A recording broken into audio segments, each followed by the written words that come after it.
And we are live. Nereida Lopez-Singleterry. Thank you for coming on. Thank you, Raul, for having me. It's a pleasure being here with you today. Thank you. I appreciate that. I know right now you're at the finish line of a long campaign. And so anytime I can get somebody, that's been in such a hard fought campaign on to share with us their thoughts and their ideas. This is mainly what I like. I like to hear ideas.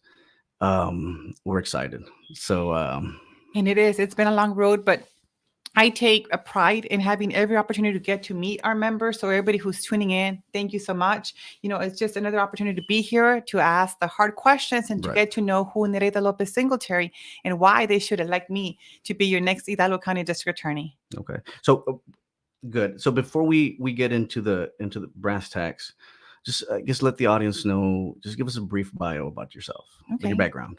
So Nereida Lopez Singletary, who is she?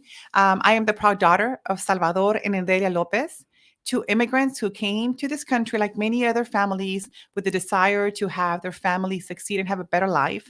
Born and raised in Mission, Texas, attended La Jolla ISD, and just worked very hard during my career. Started as being a migrant worker Okay. and to be the blessed to be the first one in my family to attend a post-secondary education. And I was the first one in my family, one out of six. Attended UTPA back in the day. Oh, I nice. became a teacher, and then after that, through teaching, continued my dream and my aspirations of becoming an attorney. Right. So took off, went to law school, came back to serve my community, and that's what I've been doing this past years. Ah, okay. Interesting, interesting.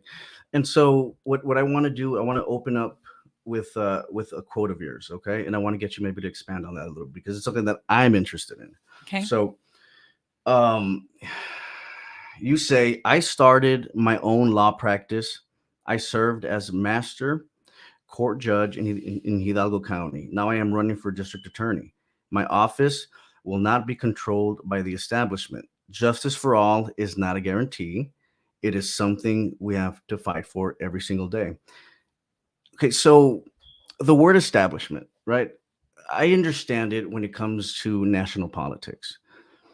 But when it comes to local politics, when we talk about RGV, and I know you're running Hidalgo, but we can generalize and say the entire, four counties down here.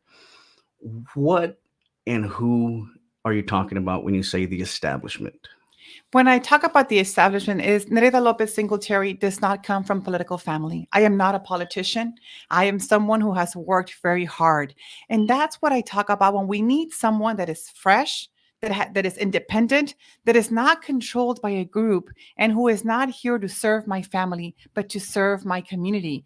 In Hidalgo County, we have a lot what is called the politics of, the same thing, business as usual, where we have one family member and then after so many years of been there, not Right. doing much, say, okay, it's now time for my next family member. It's time for my compadre. It's time for my friend. It's time for my cousin. It's time for my nephew, for my uncle. That's what I mean, the establishment. We are tired as a community coming to podcasts, talking to people from our community. We hear it a lot. We are disillusioned. We have lost trust in our elected officials Hmm. because it's the same thing. One will leave and the next one will get that torch and do the same exact thing, serving themselves, but not serving our community. And that's what I'm fighting against. We want people that are independent, that are not controlled by a group, by a faction who are going to come in here and just do the best for our community. Right. So when you're talking about establishment, you're talking about a lot of nepotism. You're talking Correct. about a lot of nepotism. And these campaigns that you guys basically wage war in, right? They get pretty heated and they get personal, and and um things get ugly. That's what politics is. It's not that's not unique to just South Texas, right? The politics is an ugly business, right? The position of DA, I never maybe I would like to get your opinion on this. And this might be a stupid question, I don't know, but I've always wondered, how is the position of DA a political one, considering that issues of justice are always should not be influenced by outside politics, right? And I mean, just there's a case that's been happening. Well, it happened about 15, 16 years ago, but it's come to the forefront of our consciousness. Because of a documentary that just came out of Melissa Lucio, who's now in death row, right? The DA that presided over that case is in prison right now, right? And the way I see it is, whether she's guilty or whether she's innocent, the fact that the DA himself is now in prison, it corrupts the integrity of all of these cases, right? That's how important this position is, right? But it's also so ripe for corruption, and it's one of the positions that everybody goes in with these lofty ideals of wanting to do better. But why is it so easy to fall into the trap of corruption once you're there? Okay, so that's a loaded question, right? It's like four-part question. So answering one thing at a time. Politics, why is it so dirty? I disagree, and that's why I'm running for this. I am taking a political stance, and I'm coming here and running for this position. I am the exception. I am not the norm. People shy away from running for these positions. Why? Exactly for what the reasons that you just said. Right. I'm taking a political stand because Hidalgo County deserves to have options. Okay, nobody should walk into this position, and nobody should be attacked the way that I'm being attacked. But it's okay. They're doing that, and there's no substance to it. And it's not gonna keep me from running and fighting for what is right. Hidalgo County deserves someone that's gonna put up that fight and say, Right. no, I am the better candidate, because it's about, what I represent and where I come back. Talking about, being a position that is very important and that has a lot of responsibilities. That's why I'm running. We need someone in there that we can trust. And that is the most important thing. Someone that is qualified. And I'm qualified. I have the right type of experience. Nowadays, we hear that word, and you're right. Pretty words. Okay. They tell you I have experience. What type of experience do we have? The experience that I have is the one that is needed for this office. I have a diverse experience. I have represented people from all walks of life. And I want people not to get distracted when they go out there and they say, well, I have this experience. For example, my opponent, municipal court judge. I am not running for municipal court. Ladies and gentlemen, I am running to be your next Hidalgo County District Attorney. And that person needs to have the right type of qualifications.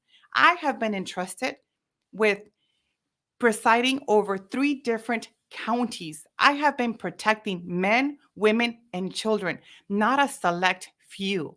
My experience comes from representing victims, survivors, people that are losing their liberty, their houses, their children. That is very important. We're not here running for a position where we're dealing with traffic tickets. And experience is not measured in time or age. Let's be very clear about experience. The experience is measured on the quality of work that we have achieved.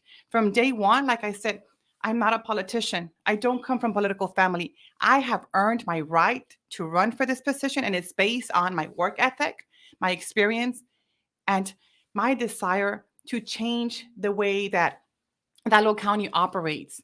We're 8th most populous county in the state of Texas. So we need someone who's going to represent everyone. You talked about different cases where we are on the spotlight. In the news, we hear about it all the time. It's talked about, like you mentioned that case, public corruption. Mm-hmm. It affects all of us. It affects our life, the way that we do business, the way the decisions are being handed down.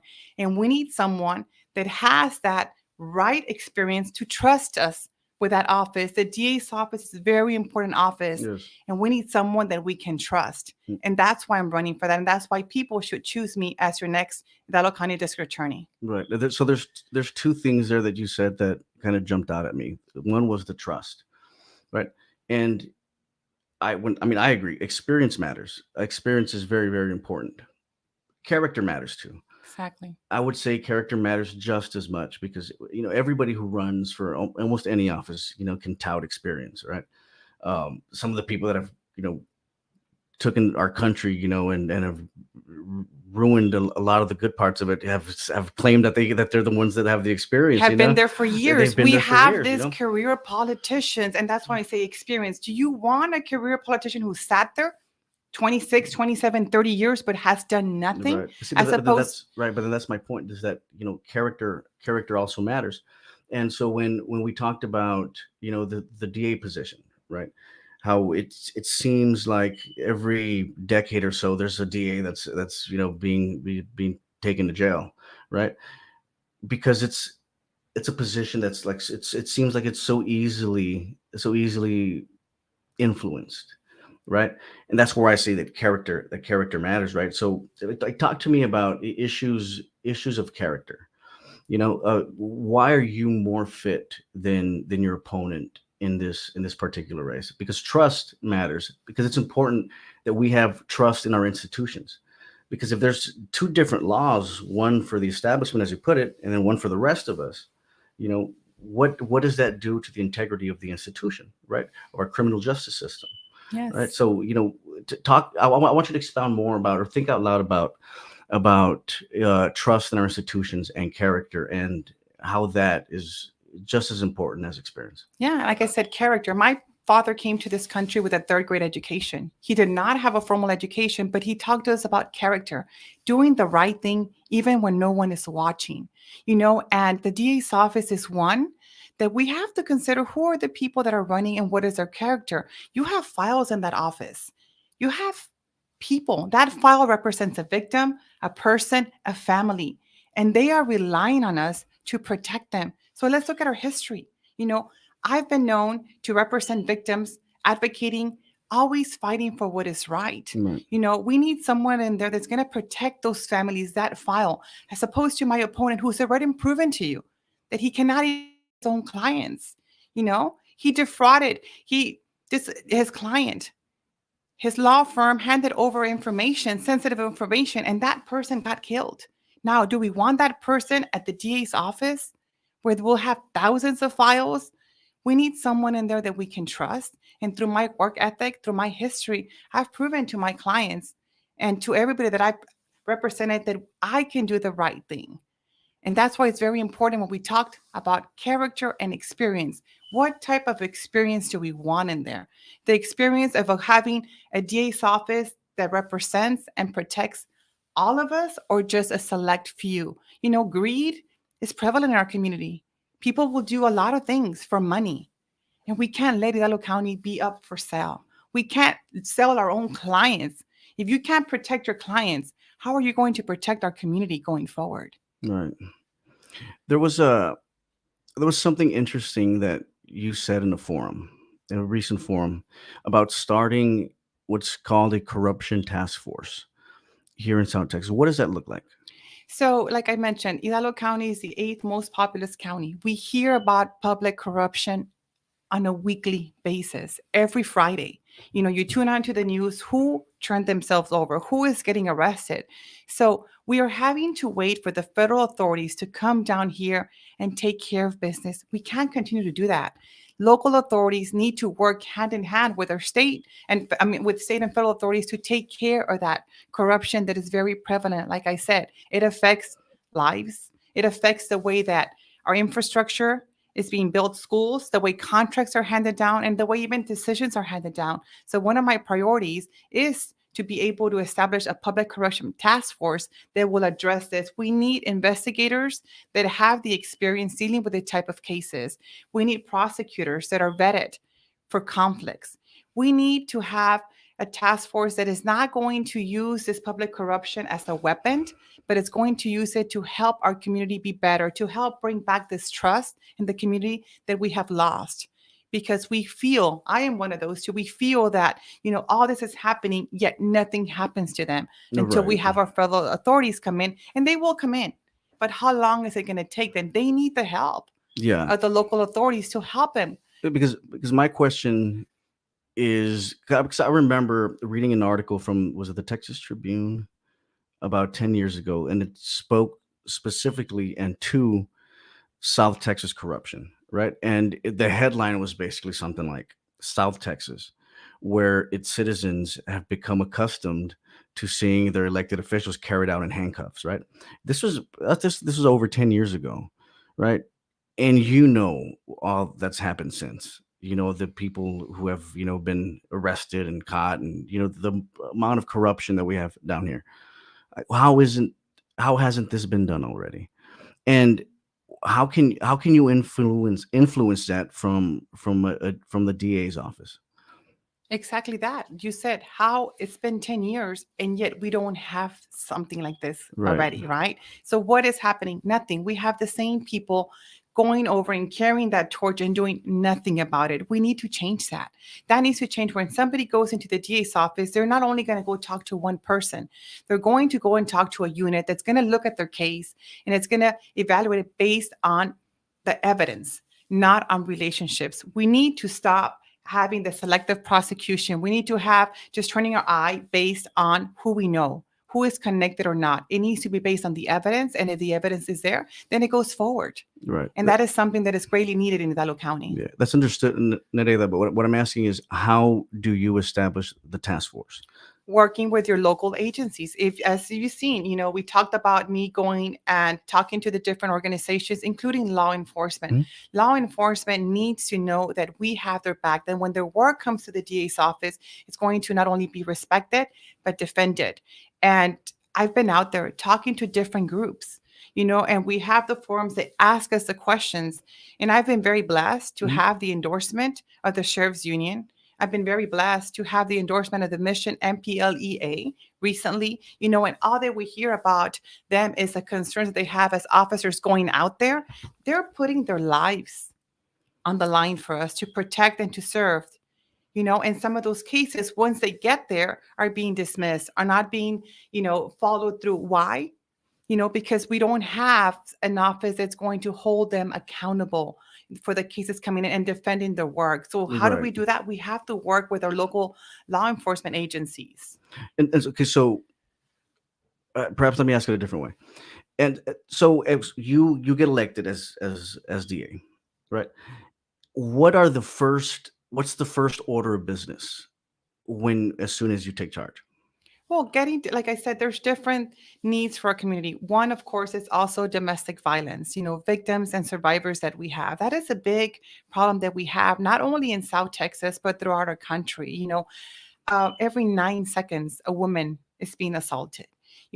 Children are living with families where we have that issue. So there's three top priorities. One of them, of course, is going to be victims of domestic violence and survivors, getting them the help that they need, not only to empower them to report the crime, but to empower them to break the cycle. The second one is working with the local leaders. Of course, your county judge, your commissioners, with the state to get resources. Recently, under Senate Bill 476, we have the sexual assault response team that was created in December of 2021.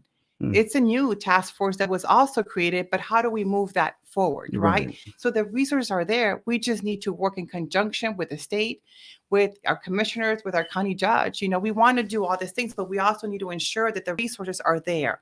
And like I said, there's a lot of help out there. This House bill that just passed was able to create that sexual assault response team that we have in place. Now, how do we move that going forward and improve it? Right. And so what is the process of that? Because it feels like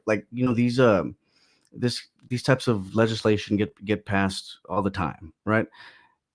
But it just seems like there's never any kind of follow through. And there is, it's going to take time. It's going to take working together with everybody, getting everybody involved. And like I said, the experience that I bring is I've worked for different organizations, that I've been part of, like the Texas Rio Grande Legal Aid, Right. with victims of domestic violence, with other organizations that we just need to work in conjunction to get it done. Not one single person can get it done. But if we know Right. what the needs are, then we go forward and address them from there. We just want to have someone that's not going to go to the DA's office to retire. It's very simple. We've got two candidates in the primary running for this. We need someone that's not afraid of the fight and that's going to take Hidalgo County forward. We need the next generation of justice. We can't have the business as usual or the politics of the past. Okay, we need someone that's going to go in there to work hard and not just to retire. Right. That's so. Since we are on borrowed time right now, we're limited time. I want to ask you a question. Sure. For me, I mentioned earlier, I referenced the whole case that happened in Cameron County with Melissa Lucio, right? And she is facing execution, for lack of a better term, in the next couple of months. What is your position on the death penalty? So the death penalty is a tool that we have. Okay, our current DA has chosen not to use that tool. But, there are going to be cases, for example, we've had officers recently that we have lost, Chavez, Speedy, Right. Trooper Moises Sanchez, and the one that we have pending with, the person who is incarcerated is the one that killed Trooper Moises Sanchez, and like I said, that is a tool that is available. And if killing someone who was out there in the line of duty to protect us doesn't merit that, then I don't know what does. Every case needs to be evaluated based on the evidence. And of course, it's not a simple solution or simple decision, but naming streets and having memorials after our fallen men and women, it's a nice gesture, but that's not justice. It's not justice for us. And I am tired of driving by that street. I live in Edinburgh, Texas, and every morning as I go to school to drop off my kids and I go home late at night, I drive through that street, and this is a time where we need to go out there and send a message that if anybody is coming after men or women in blue, then there's going to be consequences. And that's a case that we need to reevaluate and see, we have that as a tool that we can use. So, but every case will have to be based on the evidence and their own circumstances. Right. There's a saying, and I really want to get your opinion on this, but there's a saying that goes, and I might slaughter it. If one innocent person suffers unjustly, okay, I'm going to restate it. It's better for 10 guilty people to be let go, to be set free, than for one innocent person to be penalized unjustly. What do you think about that? As a former public defender, that is the reason that I became a public defender, because we have men and women out there who do not know how to navigate the judicial system, who do not have the means to afford an attorney. So as a former public defender, I can tell you that I take that to heart. Right. Justice is for all. And the DA's office is not about criminal prosecution. It's not about seeking convictions. It's about seeking justice for all. So I love that quote, because as someone who has fought to defend many that are unjustly incarcerated, I can tell you that is one of the main priorities. Why, becoming your next district attorney is something that I hold very dear to me, right, because there are a lot of people out there that do not know and do not have the means to afford someone, and justice for all should not have a price. Right. It should be for all of us. But isn't that also a case against the death penalty?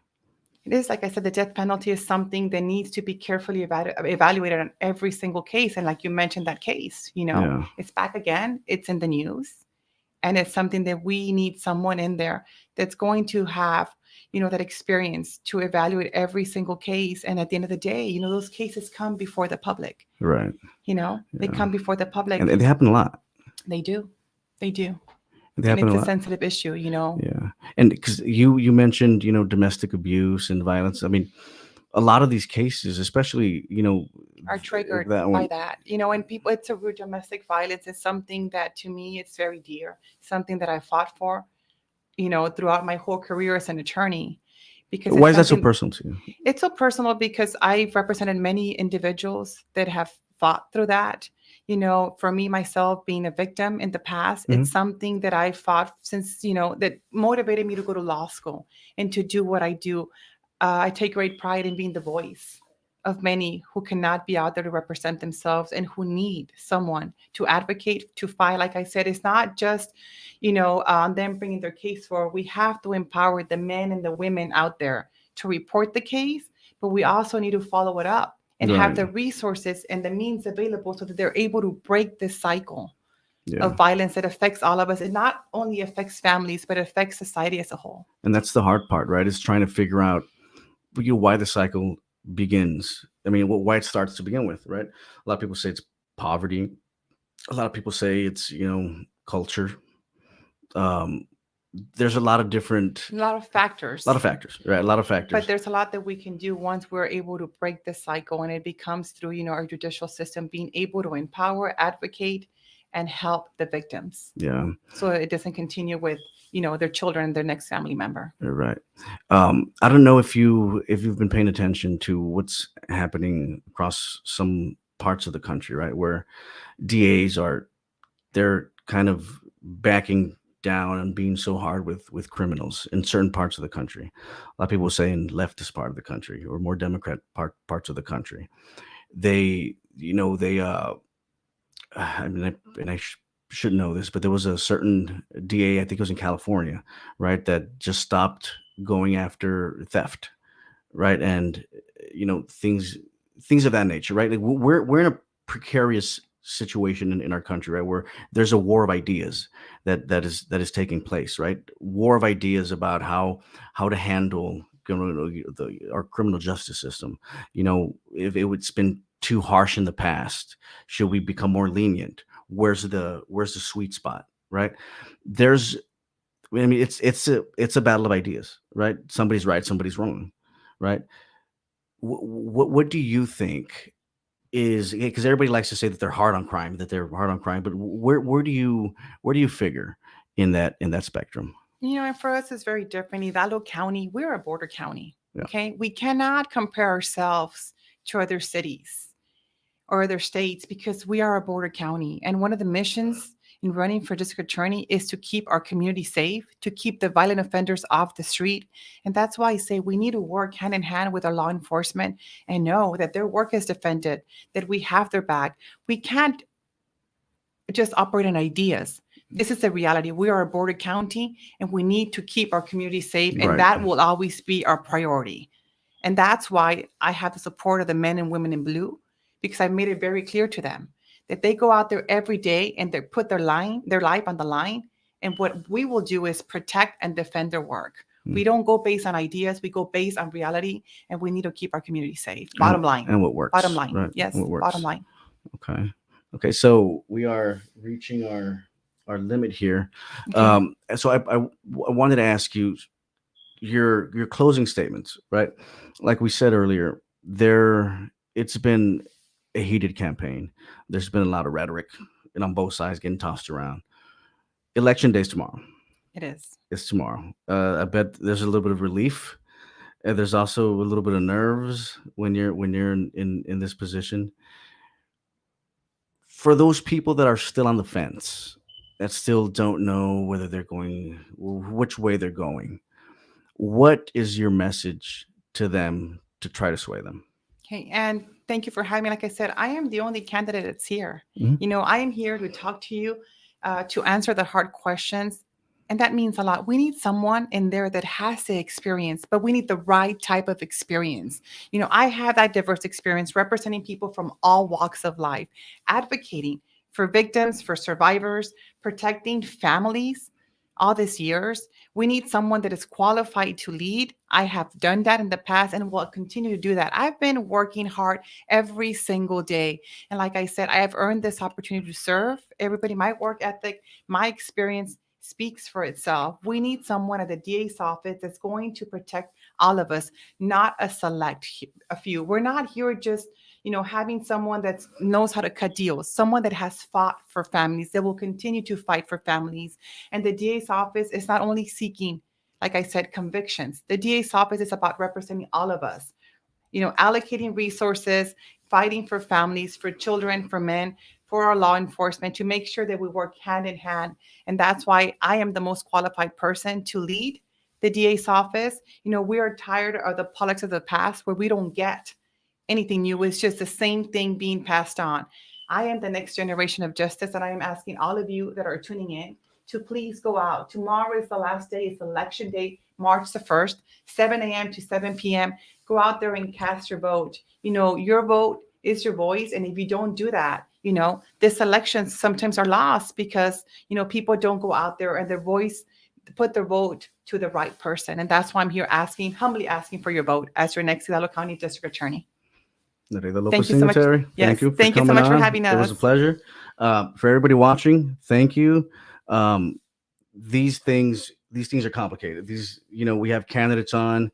One side's going to be like, well, why didn't you ask her about this? Their side's going to be on, you were too nice, you were too hard. Thank you for tuning in, regardless. You know, this is what we love doing. We love discussing ideas, and we love, you know, putting people in the hot seat. And so, again, I want to thank you for coming on. Subscribe to the podcast. We're gonna have a lot more of these, and you're gonna enjoy it. Trust me.